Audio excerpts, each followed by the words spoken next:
On this channel, Million Dollars Made Easy, we love to run numbers for people. And what we want to look at this morning in this video, we want to look at, you've often heard this saying, the hardest amount to reach is 100,000.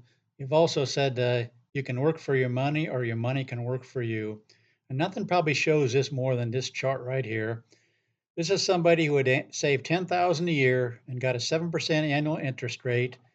It would take 7.84 years, contributing 10,000 a year at a 7% interest rate to get to the first 100,000. 7.84, and at the end of that 7.84 years, you'd have 100,000, of which 78% is the money you put in, which is the blue right here, and 22% is what your money earned, which would be the purple right here. Take 7.84 years. How much to go from this to get the second 100,000? You take 5.1 years, 51% of the money you put in, 49% of the money was the returns on your investment. Look at how this improves each 100,000 as you go up and the shorter time period. To go from 200,000 to 300,000 takes only 3.78 years, of which you put in 38% to add that extra 100,000, and your money worked for you putting in 62%. And it only gets better. You can see the percentage down here. To go from 400,000 to 500,000, given this scenario, 25% of the money you put in to get to that next 100,000, 75% is what your investments accumulated or gave you in return. And look, it only gets better. If you go from 500,000 to 600,000, only takes 2.14 years, of which you put in 21% of the money. Again, you can see down through here, your money earned 79%. So again, the saying holds true. You can either work for your money or your money can work for you. Look at the last, to go from 900,000 to 1 million. Again, the same 100,000 that took you 7.84 years to get through, it only takes you 1.35. How much money did you put in to make that extra 100,000? 14%. How much did your money work for you? 86%.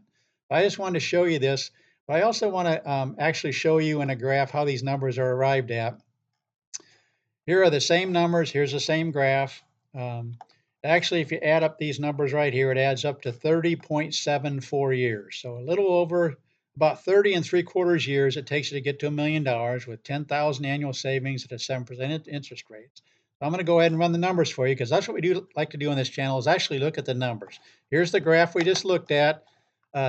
Over the 30-year period, if you had a 7% interest rate all the way through there, that'd be $833.33 a month. That'd be 10,000 the first year, and at the end of 30 years, you have 944. And if you go just one more year, again, it was 30 years and 30.74 years, but 31 years would be $1,020,000. So it puts you over the million. So that's using the same numbers, the graph we just looked at. Here's the graph. Now I want to do one more thing, which is very important.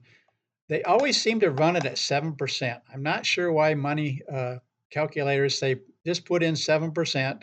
But it does show you the power of your money working for you instead of you working for your money. But I want you to notice one more thing. We like to use the S&P 500. Why? Because we have actual historical returns. We don't need to use averages. We use actual historical returns for the S&P 500 for the last 100 years, and we project ahead what similar returns might do for you in the future. And the resulting numbers are simply a possible range. So let's look at that, what the actual returns would have been. Now, they're right over here for the 30-year column. Over that 30-year column, you would have put in 30 times 10,000, which is 300,000. There's a little round off error there, but you would have put in 300,000.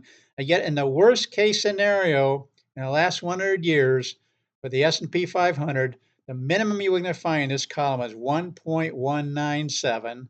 The median in this column is 2.157. The maximum you see in this column is 5.298. Here's the actual breakdown. There's been 71 30-year periods in the last 101 years. All 71 of those 30-year periods would have had over $1 million. You can see that right there because the minimum was 1.197. Look at this, though.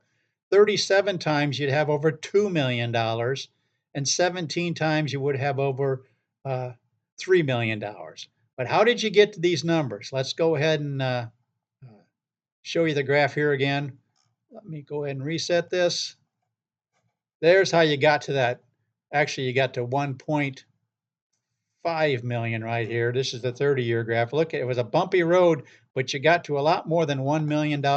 Why they always run it at 7%, I'm not sure. But here, the worst case scenario in a 30-year period would be $1.197 million. The median, $2.157 million. And here's the actual graph showing you how that was arrived at. This was a 1991 numbers. Let's go up here because the graph can only show you the individual years. We go to 1924, you'll see a different graph. Look at how that goes straight up.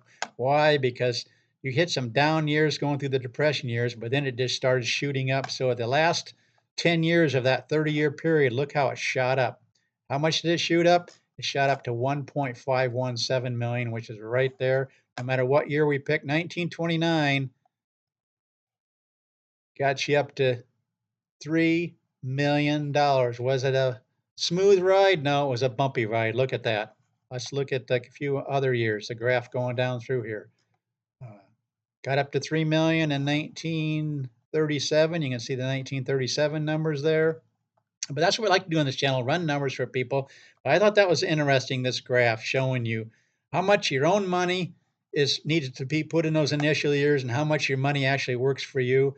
And as you go down through here, the more time you can give it, the more your money's working for you so that you don't have to put in the money anymore. You could actually stop it and let your money work for you, and it would just keep going up, going up, going up. And they always run it at 7%. I'm always curious why they like to run it at 7%.